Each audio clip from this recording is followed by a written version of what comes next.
सोचो और अमीर हो जाओ।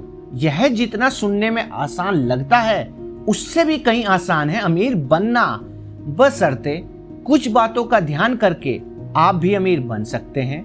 जैसा कि आप सब जानते ही हैं, इस बुक के ऑथर नेपोलियन हिल है और वो कहते हैं इंसान का माइंड जिस चीज की कल्पना और विश्वास कर सकता है वह उसे अवश्य ही प्राप्त भी कर सकता है। अब थोड़ा सा ऑथर के बारे में भी जान लेते हैं। वे दक्षिण पश्चिमी वर्जीनिया के पाउंड नामक स्थान पर एक बेहद गरीब परिवार में पैदा हुए थे। जब वे बहुत छोटे थे तभी उनकी मां की मृत्यु हो गई थी। युवा अवस्था में उन्हें ग्रामीण समाचार पत्रों के लिए माउंटेन रिपोर्टर के रूप में जाना जाता था। उनकी शिक्षा पर खर्च के लिए धन की कमी के कारण उन्हें कॉलेज छोड़ना पड़ा था। ईयर 1908 में नेपोलियन हिल के जीवन में एक महत्वपूर्ण मोड़ आया जब सुप्रसिद्ध और सफल लोगों के बारे में लेखों की एक श्रृंखला के भाग के रूप में उन्होंने उद्योगपति एंड्रयू कार्नेगी का इंटरव्यू लिया। उस समय कार्नेगी दुनिया के सबसे शक्तिशाली लोगों में से एक थे। कार्नेगी का मानना था कि सफलता की प्रक्रिया को एक सरल सूत्र में रेखांकित किया जा सकता है जिसे समझने और प्राप्त करने में कोई भी सक्षम हो सकेगा। थिंक एंड ग्रो रिच को तैयार करने में 25 वर्ष का काफी लंबा समय लगा। इस बुक के हर चैप्टर में पैसा कमाने के सीक्रेट्स का उल्लेख किया गया है जिसने 500 से अधिक निहायत ही अमीर आदमियों की किस्मत बनाई है।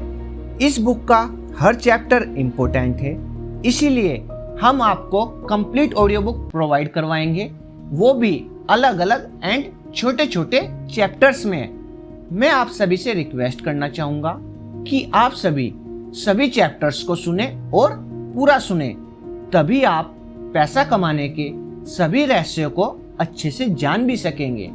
तो चलिए शुरू करते हैं अपने पहले चैप्टर से, जिसका नाम है परिचय सोच की शक्ति। वह आदमी जिसने अपना रास्ता थॉमस अल्वा एडिसन के साथ साझेदारी में सोचा। और हाँ, अगर आप हमारे चैनल पर नए हैं तो चैनल को लाइक एंड सब्सक्राइब करें। तो सभी प्यारे लिसनर्स रेडी हो जाइए ध्यान से सुनने के लिए। वास्तव में विचार वस्तुएं हैं और तब शक्तिशाली विचार जब संपत्ति या अन्य भौतिक वस्तुओं में उनका रूपांतरण करने के लिए उद्देश्य, हठ और तीव्र इच्छा की निश्चितता के साथ मिलाया जाता है। 30 साल से थोड़ा अधिक वर्ष पहले एडविन सी बर्न्स ने खोजा कि यह कितना सच है कि आदमी सचमुच सोचता है और अमीर बन जाता है। उनकी खोज एक ही बार में नहीं आई थी। यह महान एडिसन का व्यापार सहयोगी बनने की एक तीव्र इच्छा के साथ धीरे धीरे आई थी। बर्न्स की इच्छा की मुख्य विशेषताओं में से एक यह है कि वह निश्चित थी, वह एडिसन के साथ काम करना चाहता था, उसके लिए नहीं। ध्यान से विचार पूर्वक विवरण देखें कि किस प्रकार उसने अपनी इच्छा को वास्तविकता में रूपांतरित किया। तब आप अमीरी तक ले जाने वाले 13 सिद्धांतों को बेहतर तरीके से समझ पाएंगे। जब पहली बार उसके मन में यह इच्छा या विचार का आवेग कौंधा तो वह इस पर कार्रवाई करने की स्थिति में नहीं था। उसके रास्ते में 2 मुश्किलें खड़ी थी। वह मिस्टर एडिसन को नहीं जानता था और उसके पास ऑरेंज न्यू जर्सी जाने के लिए अपने रेल के किराए के भुगतान के लिए पर्याप्त पैसे नहीं थे। ये परेशानियां अधिकतर आदमियों को अपनी इच्छा पूरी करने के किसी भी प्रयास को हतोत्साहित करने के लिए काफी थी, लेकिन उसकी इच्छा साधारण नहीं थी। वह अपनी इच्छा के लिए एक रास्ता खोजने के प्रति इतना दृढ़ था कि पराजित होने के बजाय उसने फिर भी यात्रा करने का फैसला किया। अब सब आप सोचेंगे कि उसने ऐसा कैसे किया, तो इसका मतलब है कि वह पूर्व ऑरेंज एक मालगाड़ी पर सवार होकर गया। उसने खुद को मिस्टर एडिसन की प्रयोगशाला में प्रस्तुत किया और घोषणा की कि वह आविष्कारक के साथ व्यापार करने के लिए आया है। बर्न्स और एडिसन के बीच पहली बैठक की बातचीत के बारे में सालों बाद मिस्टर एडिसन ने कहा, वह वहां मेरे सामने खड़ा था, एक साधारण आवारा की तरह, लेकिन उसके चेहरे की अभिव्यक्ति में कुछ था जिसने यह धारणा प्रस्तुत की कि वह उस चीज को पाने के लिए दृढ़ है जिसे पाने के लिए वह आया था। मैंने लोगों के साथ सालों के अनुभव से सीखा था कि जब एक आदमी वास्तव में इतनी गहराई से एक चीज को पाने की इच्छा करता है कि वह इसे पाने के लिए अपने पूरे भविष्य को चक्के के एक घुमाव के दांव पर लगाने को तैयार हो जाता है, तो उसकी जीत सुनिश्चित होती है। मैंने उसे वह अवसर दिया जो उसने मांगा, क्योंकि मैंने देखा कि उसने तब तक कार्रवाई करने का मन बना लिया था जब तक कि सफलता नहीं मिलती। बाद में यह साबित हो गया कि उसने कोई गलती नहीं की थी। उस अवसर पर जो कुछ भी युवा बर्न्स ने मिस्टर एडिसन से कहा वह उससे कहीं कम महत्वपूर्ण था जो उसने सोचा था। एडिसन ने खुद ऐसा कहा था। यह उस युवा का रंग रूप नहीं हो सकता था जिसने उसे एडिसन के कार्यालय में अपनी शुरुआत दी, क्योंकि वह तो निश्चित रूप से उसके खिलाफ थी। यह तो उसकी सोच थी जिससे भरोसा हुआ। यदि इस बयान का महत्व इसे पढ़ने वाले हर व्यक्ति तक पहुंच पाता तो इस किताब के शेष भागों की कोई जरूरत नहीं होती। बर्न्स को अपनी पहली मुलाकात में एडिसन की साझेदारी नहीं मिली थी। उसे एक बहुत ही मामूली मजदूरी पर एडिसन के कार्यालयों में काम करने का अवसर मिला।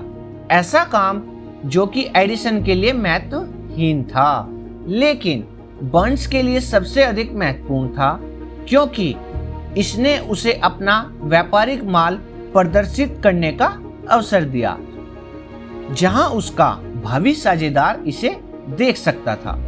महीनों गुजर गए। स्पष्ट रूप से उस प्रतिष्ठित लक्ष्य को जो बर्न्स ने निश्चित प्रमुख उद्देश्य के रूप में अपने दिमाग में स्थापित किया हुआ था, उसे लाने के लिए कुछ भी नहीं हुआ।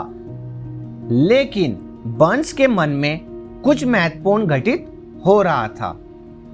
एडिसन का व्यापार सहयोगी बनने की अपनी इच्छा को वह लगातार तेज कर रहा था। मनोवैज्ञानिकों ने ठीक ही कहा है कि जब कोई व्यक्ति किसी एक बात के लिए सचमुच तैयार होता है तो यह उसकी बाहरी आकृति में भी झलकने लगता है। बर्न्स एडिसन के साथ एक व्यापार साझेदारी के लिए तैयार था। इसके अलावा वह तब तक तैयार रहने पर दृढ़ था जब तक कि वह उसे प्राप्त ना कर ले जिसे वह खोज रहा था। उसने अपने आप से यह नहीं कहा था, क्या फायदा है, मैं अपना मन बदल लूंगा और एक सेल्समैन की नौकरी पाने का प्रयास करूंगा, बल्कि उसने यह कहा था, मैं यहाँ एडिसन के साथ व्यापार करने आया था और यदि इसमें मेरा शेष जीवन भी लगता है तो मैं इसे अंत तक पूरा करूंगा। उसका यही मतलब था। और दोस्तों, अगर आपको ये ऑडियो बुक अच्छी लग रही है तो आप इसको खरीद भी सकते हैं। लिंक इसका डिस्क्रिप्शन में मेंशन है। तो चलिए थोड़ा आगे बढ़ते हैं।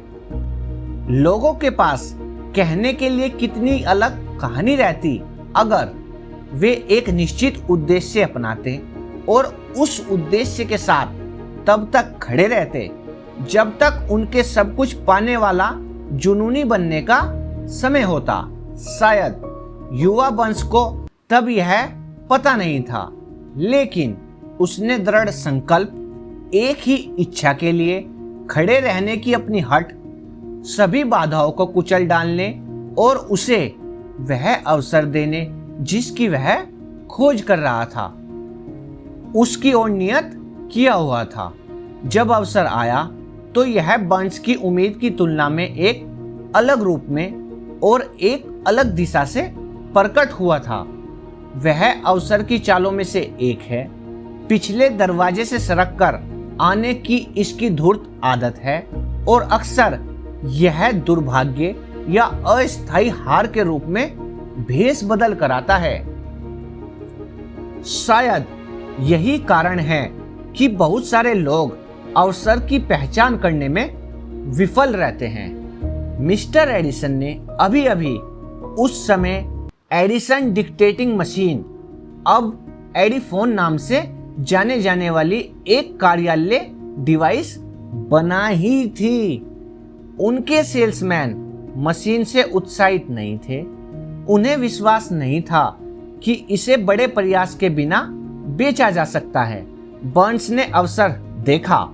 यह एक अजीब दिखने वाली मशीन में छिपा हुआ चुपचाप रेंग कर अंदर आया था, जिसने और किसी को नहीं बल्कि बर्न्स और आविष्कारक को प्रभावित किया। बर्न्स जानता था कि वह एडिसन की डिक्टेटिंग मशीन बेच सकता है। उसने एडिसन को इसका सुझाव दिया और तुरंत अवसर पा लिया। उसने मशीन बेची।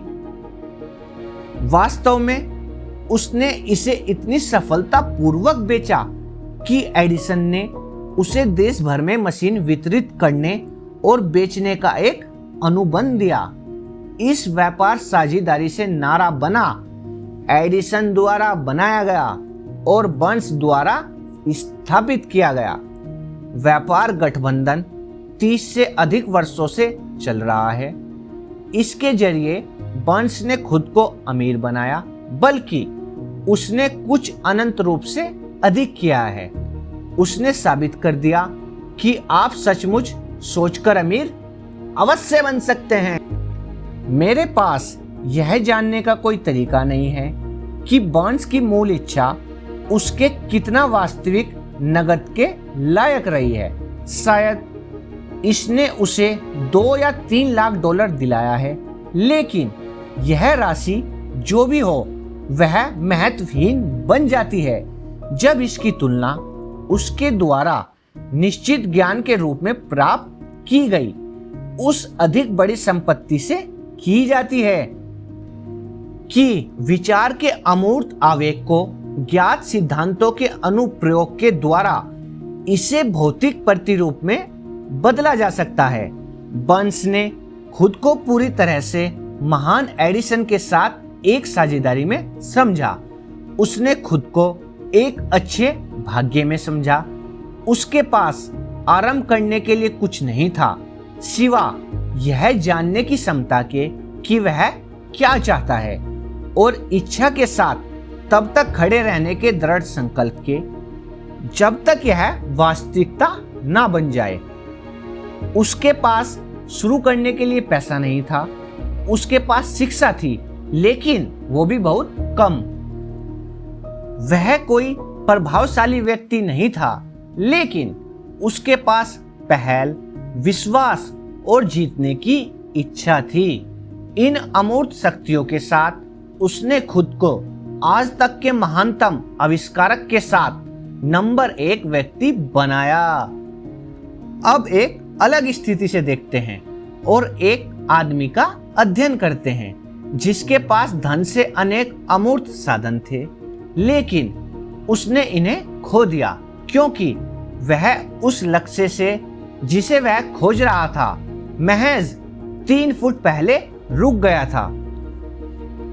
तो दोस्तों, आगे बढ़ने से पहले मैं आपको एक बात ये बता दूं कि आगे जो ये कहानी आने वाली है ये बहुत ही इंटरेस्टिंग है, जिससे आप अपने जीवन में बहुत कुछ सीख सकते हैं। तो चलिए थोड़ा और आगे बढ़ते हैं। विफलता के सबसे सामान्य कारणों में से एक अस्थायी हार द्वारा पैदा होने वाली अड़चन के कारण भाग खड़े होने की हमारी पुरानी आदत है। हर व्यक्ति कभी ना कभी इस गलती का दोषी होता है। आर्यू डोरबी के एक अंकल गोल्ड रश के दिनों में स्वर्ण बुखार से ग्रस्त हो गए थे और खुदाई करके अमीर बनने पश्चिम चले गए थे। उन्होंने कभी नहीं सुना था कि पृथ्वी से निकाले गए आज तक के सोने की तुलना में अधिक सोना आदमियों के दिमाग से खनन किया गया है। उन्होंने दावा किया और कुदाली और फावड़े से काम करने चले गए। जाना बहुत कठिन था, लेकिन सोने की उनकी लालसा निश्चित थी। सप्ताहों के श्रम के बाद वे चमकने वाले अयस्क की खोज के द्वारा पुरस्कृत हुए। अयस्क को सतह पर लाने के लिए उन्हें मशीनरी की जरूरत थी। उन्होंने चुपचाप खदान को ढक दिया। विलियम्सबर्ग, मैरीलैंड में अपने घर की ओर जाने वाले नक्शे कदमों को दोहराया। अपने रिश्तेदारों और कुछ पड़ोसियों को खोज के बारे में बताया।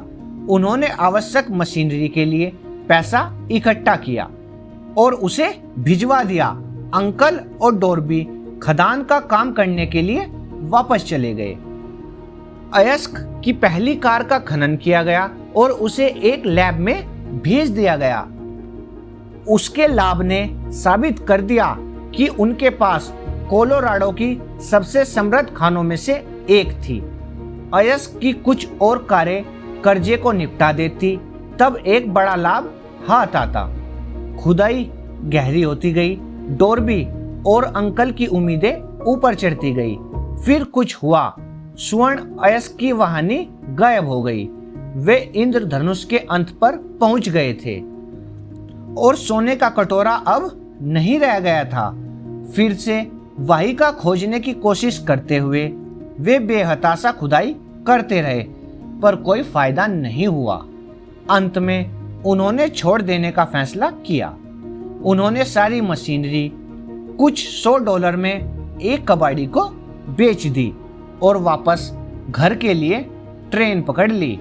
कुछ कबाड़ी बेवकूफ होते हैं, लेकिन यह नहीं था। उसने खदान को देखकर एक छोटी सी गणना करने के लिए एक खनन इंजीनियर को बुलाया। इंजीनियर ने सलाह दी कि परियोजना विफल रही है क्योंकि मालिक कमियों की लाइनों से परिचित नहीं थे। उसकी गणना ने दिखाया कि खुदाई उस जगह से महज 3 फुट दूर होती जहां पर डॉर्बी ने खुदाई बंद कर दी थी, और वह बिल्कुल उसी जगह पर पाई गई। कबाड़ी ने खदान से अयस्क में करोड़ों डॉलर कमाए क्योंकि वह हार मानने से पहले विशेषज्ञ की सलाह लेने के बारे में पर्याप्त जानता था।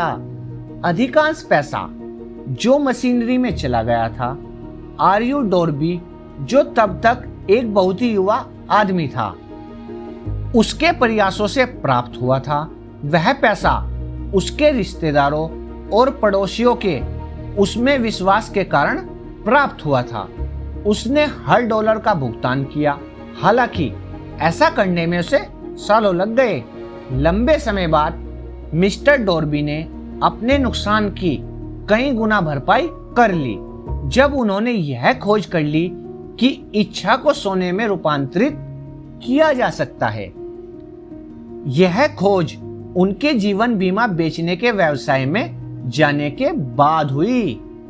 यह याद करते हुए कि उसने एक बहुत बड़ा सौभाग्य खो दिया क्योंकि वह सोने से 3 फीट पहले ही रुक गया था।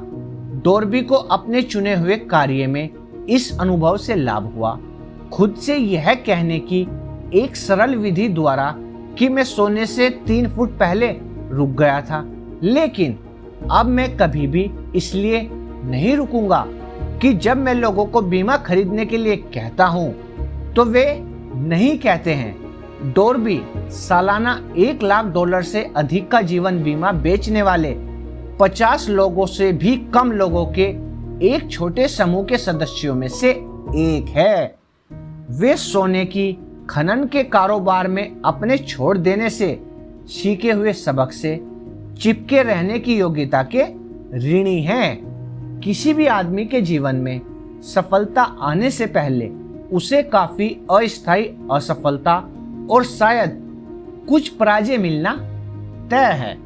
जब पराजय एक आदमी को काबू करती है तो सबसे आसान और सबसे तार्किक बात उसे छोड़ देना होता है। ज्यादातर लोग बिल्कुल यही करते हैं। इस देश के अभी तक के सबसे सफल लोगों में से 500 से अधिक लोगों ने लेखक को बताया कि उनकी सबसे बड़ी सफलता उन्हें मिली हार के बिंदु से परे सिर्फ एक कदम आगे मिली। विफलता, विडंबना और चालाकी की एक गहरी भावना वाली एक चालबाजी है। यह सफलता पर लगभग पहुंचे हुए व्यक्ति को ठोकर मारने में बड़ा आनंद लेती है। दोस्तों, अब डोरबी की हम एक अगली कहानी जानते हैं जो इससे भी थोड़ी और इंटरेस्टिंग है, जिसे सुनने से आपका भी आत्मविश्वास थोड़ा और बढ़ेगा। दृढ़ता में एक 50 सेंट का सबक। मिस्टर डोरबी के हार्ड नॉक विश्वविद्यालय से अपनी डिग्री प्राप्त करने और सोने के खनन के कारोबार में अपने अनुभव से लाभ उठाने का फैसला करने के तुरंत बाद ही उनके पास एक अवसर पर सौभाग्य उपस्थित था, जिसने उनके सामने साबित किया कि जरूरी नहीं कि नहीं का मतलब नहीं हो। एक दोपहर वे एक पुराने जमाने की चक्की में गेहूं पीसने में अपने अंकल की मदद कर रहे थे। अंकल एक बड़ा खेत संचालित करते थे जिस पर बहुत से काले बटाईदार किसान रहते थे। बहुत धीरे से दरवाजा खुला और एक छोटी सी काली बच्ची बटाईदार की बेटी अंदर आई और दरवाजे के पास खड़ी हो गई। अंकल ने ऊपर नजर घुमाई, बच्चे को देखा और बुरी तरह से उस पर चिल्लाकर बोले, तुम क्या चाहती हो? बच्ची ने नरमी से जवाब दिया, मेरी माँ कहती है उसे 50 सेंट भेज दो। मैं ऐसा नहीं करूंगा, अंकल ने जवाब दिया। अब तुम घर भागो। हाँ अच्छा, बच्ची ने उत्तर दिया, लेकिन वह गई नहीं। अंकल अपने काम में लग गए। वह अपने काम में इतने व्यस्त हो गए कि उन्होंने यह देखने पर जरा भी ध्यान नहीं दिया कि वह बच्ची गई नहीं है।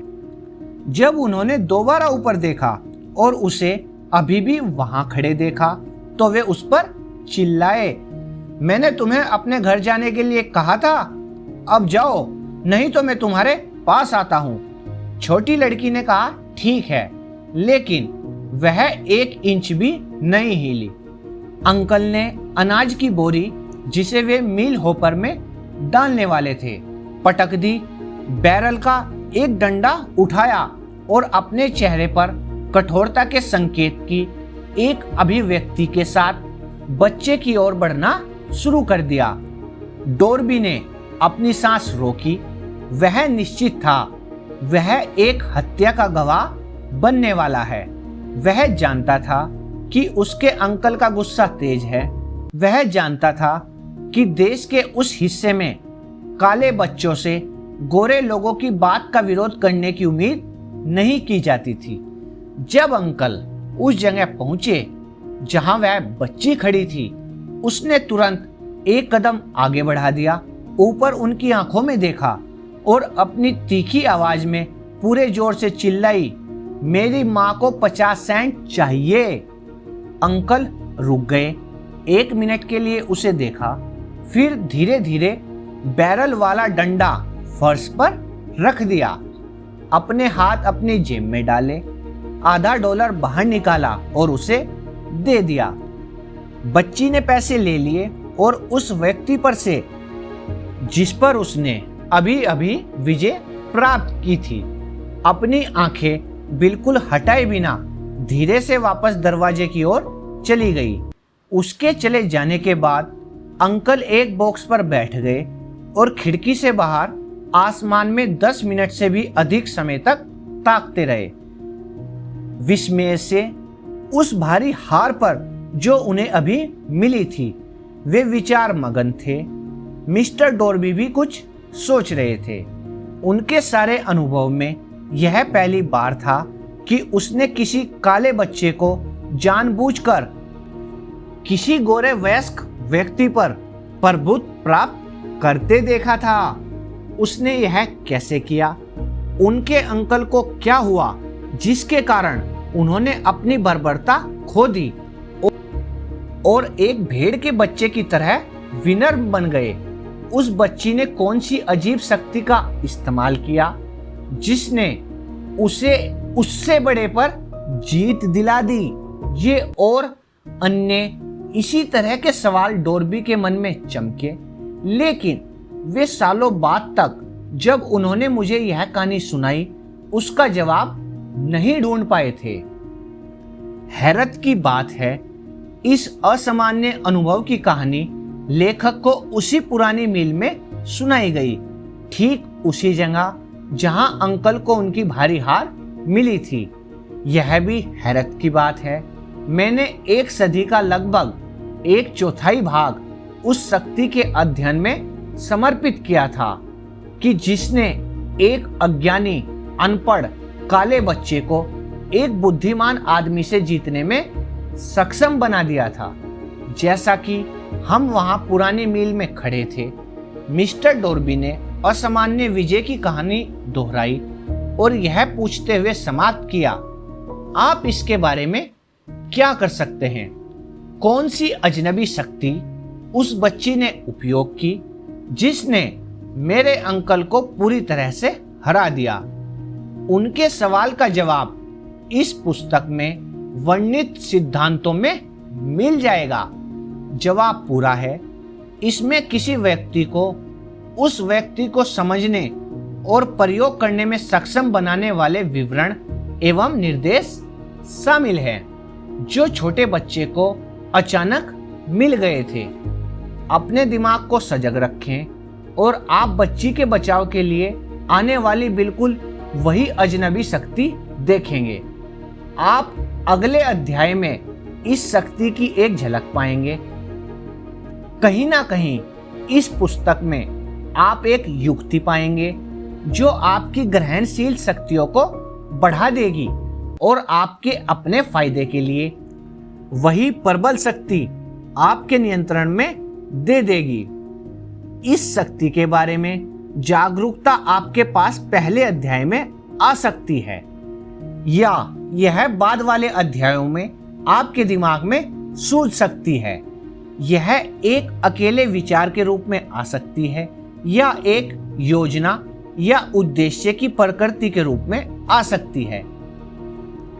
यह आपको विफलता या हार के आपके अतीत के अनुभवों में वापस ले जा सकती है और कुछ सबक सतह पर ला सकती है जिसके द्वारा आप हार के माध्यम से खोया हुआ सब कुछ पुनः प्राप्त कर सकते हैं। मिस्टर डोरबी को उस काले बच्चे द्वारा अनजाने में इस्तेमाल की गई शक्ति के बारे में मेरे बताने के बाद उन्होंने तुरंत एक जीवन बीमा विक्रेता के रूप में अपने अनुभव के 30 साल को दोहराया और ईमानदारी से स्वीकार किया कि उस क्षेत्र में उनकी सफलता जो कोई छोटी मोटी नहीं है, उस एक बच्ची के सबक के कारण है जो उन्होंने उस बच्ची से सीखा था।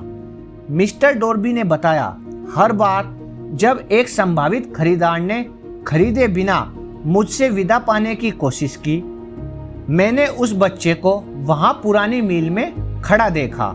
उसकी बड़ी आंखें चुनौती से चमकती हुई और मैंने अपने आप से कहा, मुझे यह बिक्री करनी है। मेरी की हुई सारी बिक्री का बेहतर भाग लोगों के ना कहने के बाद ही हुआ था। उन्होंने सोने से केवल 3 फुट दूर रुक जाने की अपनी गलती को भी याद किया। उन्होंने कहा, लेकिन वह अनुभव के वेश में एक वरदान थी। इसने मुझे जारी रखे रहना सिखाया। इससे कोई फर्क नहीं पड़ता कि चलना कितना भी मुश्किल हो। एक सबक जिसे किसी भी चीज में सफल होने से पहले मुझे सीखने की जरूरत थी।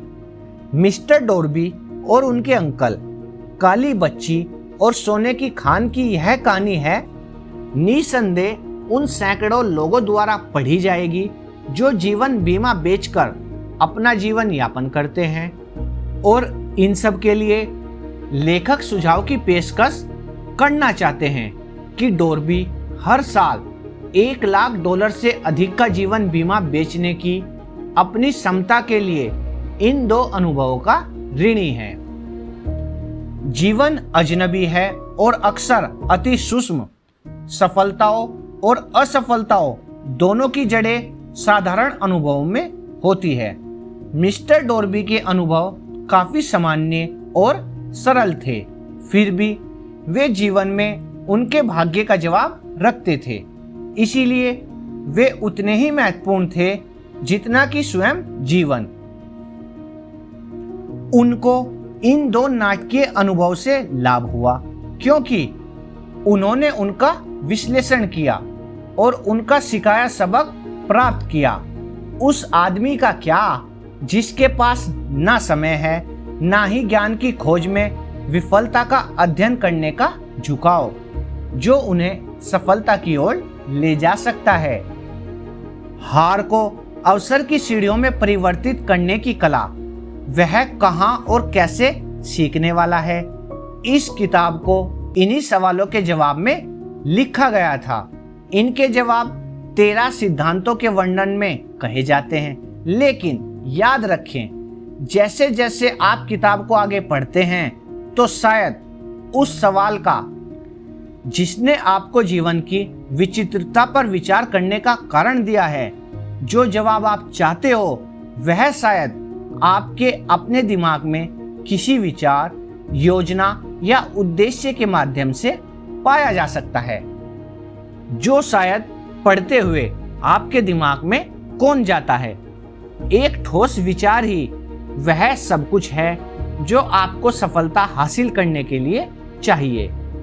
इस बुक में वर्णित सिद्धांतों में उपयोगी अवधारणाएं बनाने के ज्ञात संबंधित उपाय और साधनों में से सबसे अच्छे और सबसे व्यवहारिक उपाय शामिल हैं।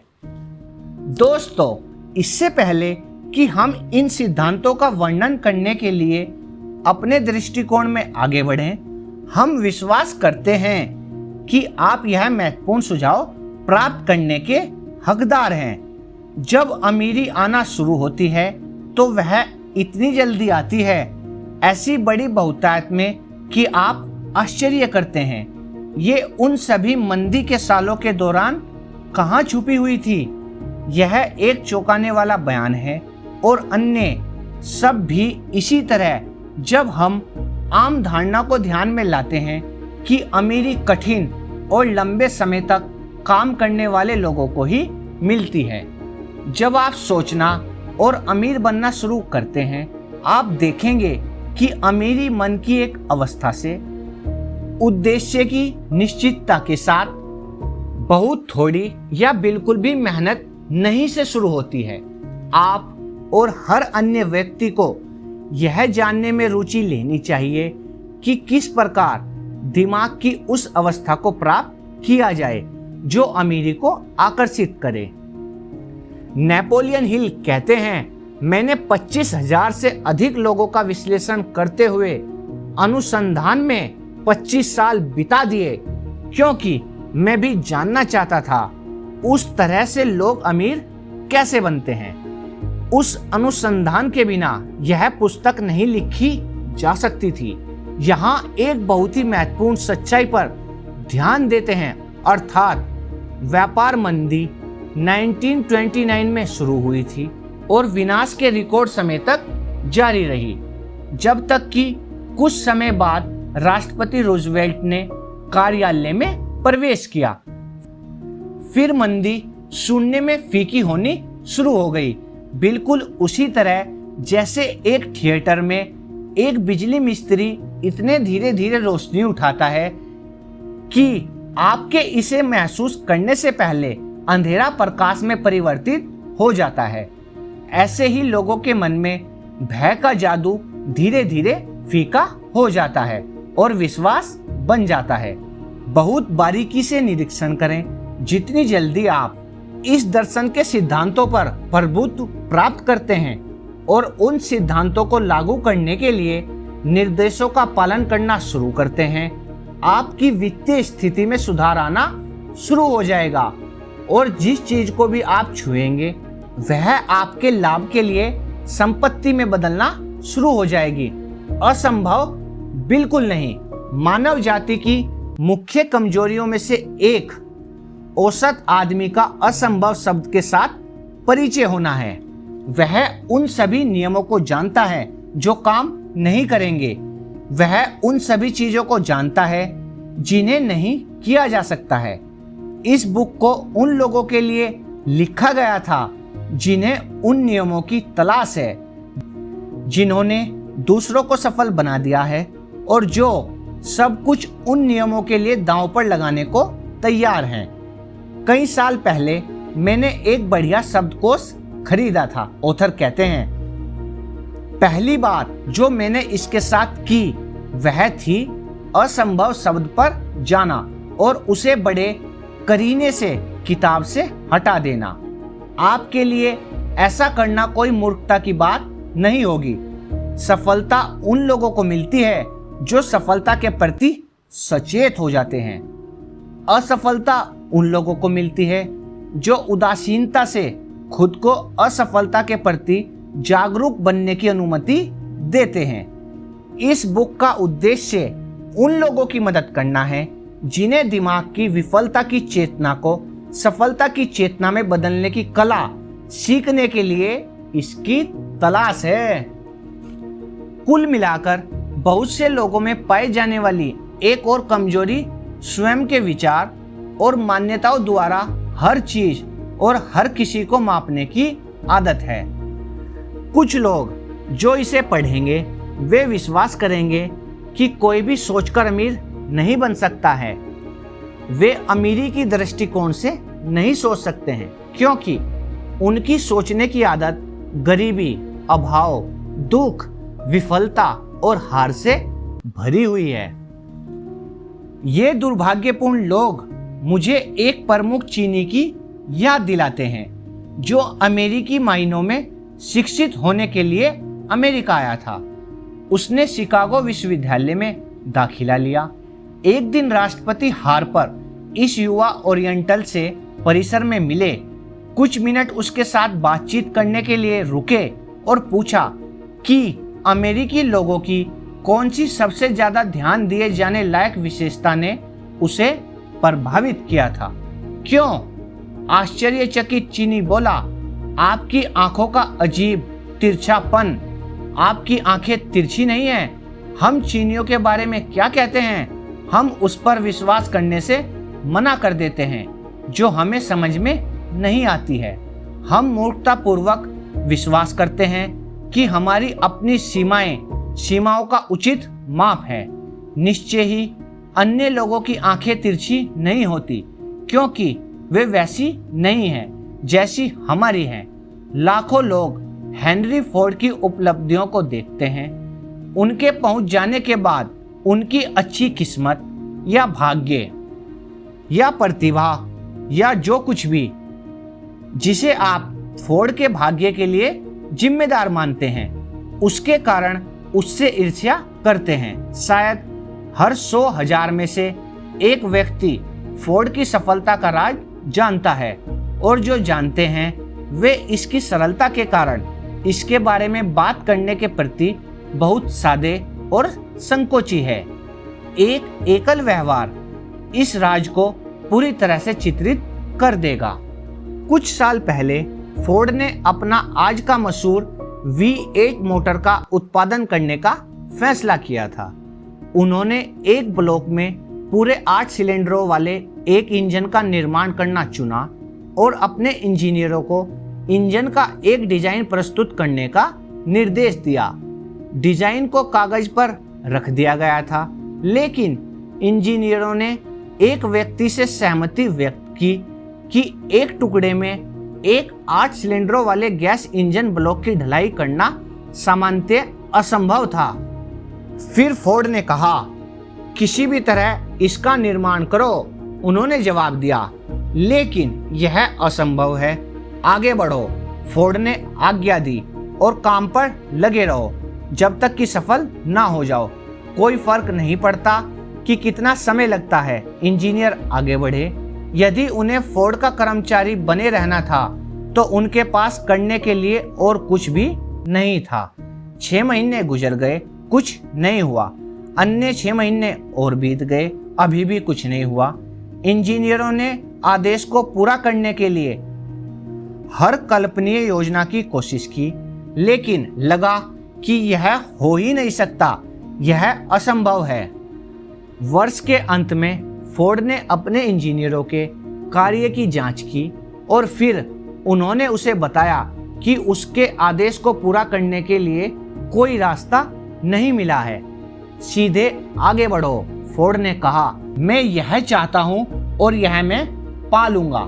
वे आगे बढ़े और तब मानो जादू के एक ही झटके से राज खोज लिया गया। फोर्ड का दृढ़ संकल्प एक बार और जीत गया। यह कहानी सूक्ष्म सटीकता के साथ नहीं कही जा सकती है, लेकिन इसका योग और अंतर्वस्तु सही है। आप जो सोचें और अमीर बनने की इच्छा रखते हैं तो इससे परिणाम निकालें। फोर्ड को लाखों का राज यदि आप कर सकते हो, आपको बहुत दूर देखने की जरूरत नहीं होगी। हेनरी फोर्ड एक सफलता है क्योंकि वह सफलता के सिद्धांत को समझता और लागू करता है। इनमें से एक है इच्छा। कोई क्या चाहता है यह जानना। जब आप पढ़ते हैं फोर्ड की इस कहानी को याद करें और उन पंक्तियों को समझें जिनमें उसकी अद्भुत उपलब्धियों के रहस्य का वर्णन किया गया है। यदि आप ऐसा कर सकते हैं, यदि आप उन सिद्धांतों के विशेष समूह पर अपनी उंगली रख सकते हैं जिन्होंने हेनरी फोर्ड को अमीर बना दिया, तो आप उसकी उपलब्धियों की लगभग किसी भी व्यवसाय में बराबरी कर सकते हैं जिसके लिए भी आप अनुकूल हैं। दोस्तों, अब अपनी अगली कहानी की ओर बढ़ते हैं जो हेनरी फोर्ड की कहानी से भी इंटरेस्टिंग होने वाली है। आप अपने भाग्य के मालिक, अपनी आत्मा के कप्तान हैं, क्योंकि जब हेनले ने पूर्व कथित पंक्तियां मैं अपने भाग्य का मालिक हूं, मैं अपनी आत्मा का कप्तान हूं लिखा था, तो उन्हें हमें सूचित करना चाहिए था कि हम अपने भाग्य के स्वामी हैं, हम अपनी आत्मा के कप्तान हैं, क्योंकि हमारे पास अपने विचारों को नियंत्रित करने की शक्ति है। उन्हें हमें बताना चाहिए था कि ईथर, जिसमें यह छोटी सी पृथ्वी तैरती है, जिसमें हम घूमते रहते हैं और हमारा अस्तित्व है, कंपन की एक आश्चर्यजनक उच्च दर पर प्रभावित होती ऊर्जा का एक रूप है, और यह कि ईथर सार्वभौमिक सत्ता के एक रूप से भरा हुआ है जो खुद का उन विचारों की प्रकृति से समन्वय स्थापित करती है जिसे हम अपने मस्तिष्क में धारण करते हैं, और हमें अपने विचारों को उनके भौतिक समकक्षों में परिणत करने के लिए प्राकृतिक तरीके से प्रभावित करती है। यदि कवि हमें यह मान सत्य बताता तो हम जानते ऐसा क्यों है कि हम अपने भाग्य के स्वामी हैं, हम अपनी आत्मा के कप्तान हैं। उन्हें पर्याप्त जोर देकर हमें बताना चाहिए था कि यह शक्ति विनाशकारी विचारों और रचनात्मक विचारों के बीच भेद करने का कोई प्रयास नहीं करती है। यह हमसे गरीबी के विचारों को जल्दी से भौतिक वास्तविकता में परिवर्तित करने का आग्रह करेगी, जैसा कि यह धनवान बनने के विचारों पर कार्य को करने में प्रभावित करेगी। उन्हें हमें यह भी बताना चाहिए था कि हमारा दिमाग हावी होने वाले उन विचारों से चुंबकीय बन जाता है जिसे हम अपने मन में रखे रहते हैं, और उस साधन के द्वारा जिससे कोई आदमी परिचित नहीं है। ये चुंबक हमारी तरफ शक्तियों, लोगों, जीवन की परिस्थितियों को आकर्षित करती है जो हमारे हावी होने वाले विचारों की प्रकृति के साथ घुल मिल जाते हैं। उनको हमें बताना चाहिए कि इससे पहले कि हम बहुतायत में धन जमा कर सकें, हमें अपने मन को धन की तीव्र इच्छा के प्रति चुंबकीयकृत करना चाहिए कि जब तक पैसे की इच्छा हमें इसे प्राप्त करने की निश्चित योजना बनाने के लिए बाध्य ना कर दे, हमें धन के प्रति सजग हो जाना चाहिए। एक दार्शनिक नहीं बल्कि एक कवि होने के नाते हेन ने अपनी पंक्तियों के दार्शनिक अर्थ की व्याख्या करना उन लोगों पर छोड़ते हुए जो उनका अनुपालन करते हैं, एक महान सच को काव्यात्मक रूप में बताते हुए खुद को संतुष्ट करते हैं। थोड़ा थोड़ा करके सच स्वयं को सामने लाता है, जब तक कि यह अब निश्चित प्रतीत होने लगता है। इस पुस्तक में वर्णित सिद्धांतों में हमारे आर्थिक भाग्य पर महारत के रहस्य हैं। अब हम इन सिद्धांतों में से पहले की जांच करने के लिए तैयार है। ग्रहणशीलता की भावना बनाए रखें और जैसे जैसे आप पढ़ते जाते हैं याद रखें कि वे किसी एक आदमी का आविष्कार नहीं है। सिद्धांतों को 500 से अधिक ऐसे लोगों के जीवन के अनुभव से इकट्ठा किया गया था जिन्होंने वास्तव में भारी मात्रा में धन जमा किया था। ऐसे लोगों से जिन्होंने गरीबी में लेकिन बहुत कम शिक्षा के साथ प्रभाव के बिना शुरुआत की थी। जिन सिद्धांतों ने इन लोगों के लिए काम किया, आप उन्हें अपने खुद के स्थायी लाभ के लिए काम करने के लिए उपयोग कर सकते हैं। यह करना आपको मुश्किल नहीं लगेगा, यह आसान होगा। आपके अगला अध्याय पढ़ने से पहले मैं आपको यह बताना चाहता हूँ कि यह तथ्यात्मक जानकारी देना चाहता हूँ जो आपके पूरे वित्तीय भाग्य को आसानी से बदल सकती है।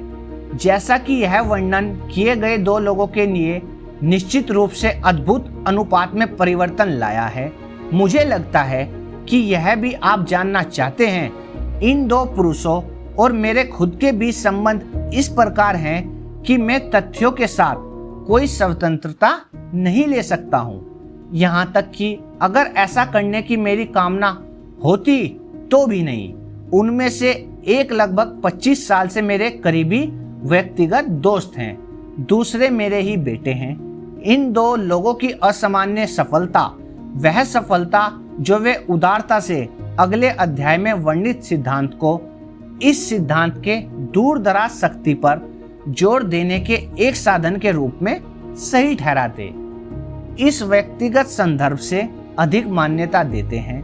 लगभग 15 साल पहले मैंने सलेम कॉलेज, सलेम पश्चिम वर्जीनिया में उद्घाटन भाषण दिया था। मैंने अगले अध्याय में वर्णित सिद्धांत पर जोर दिया, इतनी तीव्रता के साथ कि स्नातक वर्ग के सदस्यों में से एक ने निश्चित रूप से इसे विनियोजित किया और इसे अपने खुद के दर्शन का एक हिस्सा बना लिया। वह युवक अब कांग्रेस का एक सदस्य है और वर्तमान प्रशासन में एक महत्वपूर्ण कारक है। इस पुस्तक के प्रकाशक के पास जाने से ठीक पहले उन्होंने मुझे एक पत्र लिखा था जिसमें उन्होंने इतने स्पष्ट रूप से अगले अध्याय में उल्लेखित सिद्धांत के बारे में अपनी राय रखी थी कि मैंने उनके पत्र को उस अध्याय के एक परिचय के रूप में प्रकाशित करने के लिए चुना है। यह आपको आने वाले पुरस्कार का एक अनुमान देता है। तो चलिए अब इस पत्र को भी सुन लेते हैं थोड़ा। मेरे प्यारे नेपोलियन, कांग्रेस के एक सदस्य के रूप में मेरी सेवा ने पुरुषों और महिलाओं की समस्याओं में मुझे एक अंतर्दृष्टि दी है। मैं एक सुझाव की पेशकश करने के लिए लिख रहा हूँ जो हजारों योग्य लोगों के लिए उपयोगी हो सकता है। क्षमा याचना के साथ मुझे कहना है कि सुझाव पर यदि काम किया जाता है तो उसका मतलब होगा आपके लिए कई वर्षों का श्रम और जिम्मेदारी, लेकिन मैं सुझाव देने के लिए उत्साहित हूँ क्योंकि मुझे उपयोगी सेवा प्रदान करने के प्रति आपका महान प्यार पता है। 1922 में जब मैं स्नातक कक्षा का एक सदस्य था, आपने सलेम कॉलेज में उद्घाटन भाषण दिया था। उस संबोधन में आपने मेरे मन में एक विचार रोप दिया था जो मुझे अब अपने राज्य के लोगों की सेवा करने का अवसर मिलने के लिए जिम्मेदार है और मुझे भविष्य में जो कुछ भी सफलता मिल सकती है उसके लिए एक बहुत बड़े पैमाने पर जिम्मेदार होगा। मेरे मन में एक सुझाव है कि आपने सलेम कॉलेज में जो संबोधन दिया था उसका संकलन और सामग्री आप एक किताब में प्रस्तुत करें और उस तरह से अमेरिका के लोगों को अपने कई वर्षों के अनुभव और उन लोगों के साथ जुड़ाओ जिन्होंने अपनी महानता से अमेरिका को पृथ्वी पर सबसे अमीर देश बना दिया है, उसके द्वारा लाभान्वित होने का एक अवसर दें। मुझे वह सब इस तरह याद है, यह मानो कल ही की बात थी। आपने उस विधि के विषय में अद्भुत वर्णन किया था जिसके द्वारा हेनरी फोर्ड बहुत थोड़ी स्कूली शिक्षा के साथ बिना $1 के, बिना किसी प्रभावशाली दोस्तों के महान ऊंचाइयों तक पहुंचे थे। मैंने तब आपके अपना भाषण समाप्त करने से पहले ही अपना मन बना लिया कि मुझे अपने लिए एक जगह बनानी होगी। इससे कोई फर्क नहीं पड़ता कि इस जीत में कितनी कठिनाइयों का सामना करना पड़ता है। इस साल और अगले कुछ वर्षों के भीतर हजारों युवा लोगों की स्कूली शिक्षा पूरी हो जाएगी।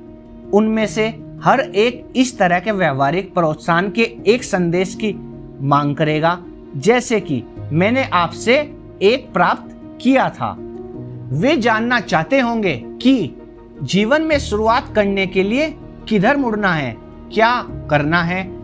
आप उन्हें बता सकते हैं क्योंकि आपने कई लोगों की इतनी सारी समस्याओं का समाधान करने में मदद की है। यदि कोई भी संभव तरीका है जिसे इतनी महान सेवा प्रदान करना आप वहन कर सकते हैं, तो क्या मैं एक सुझाव की पेशकश कर सकता हूं कि आप हर किताब में उस किताब के खरीदार को एक ऐसे पूर्ण आत्म आविष्कार का लाभ हो सकने के क्रम में अपने व्यक्तिगत विश्लेषण चार्ट में से एक को शामिल करें, उसी तरह संकेत करते हुए जैसा आपने सालों पहले मेरे लिए संकेत किया था कि सफलता के रास्ते में वास्तव में क्या खड़ा है।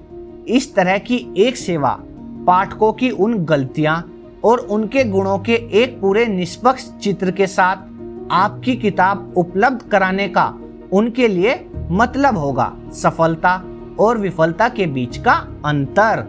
यह सेवा अमूल्य होगी। लाखों लोग इस समय निराशा के कारण एक वापसी के मंचन की समस्या से दो चार हो रहे हैं और मैं अपने निजी अनुभव से कहता हूँ, जब मैं कहता हूँ मैं जानता हूँ, ये मेहनती लोग आपको अपनी समस्या बताने के अवसर और समाधान के लिए आपके सुझावों का स्वागत करेंगे। आप उन लोगों की समस्याओं को जानते हैं जिन्हें सब कुछ फिर से शुरुआत करने की आवश्यकता का सामना करना पड़ता है। अमेरिका में आज ऐसे हजारों लोग हैं जो जानना चाहते हैं कि वे अवधारणाओं को पैसे में कैसे बदल सकते हैं।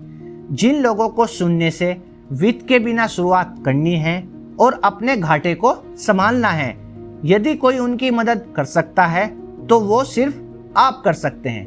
यदि आप पुस्तक प्रकाशित करते हैं तो प्रेस से आई हुई आप द्वारा व्यक्तिगत रूप से हस्ताक्षरित पहली प्रति मैं खुद प्राप्त करना चाहता हूँ। शुभकामना के साथ मुझ पर विश्वास करें। आज की ऑडियो बुक में इतना ही।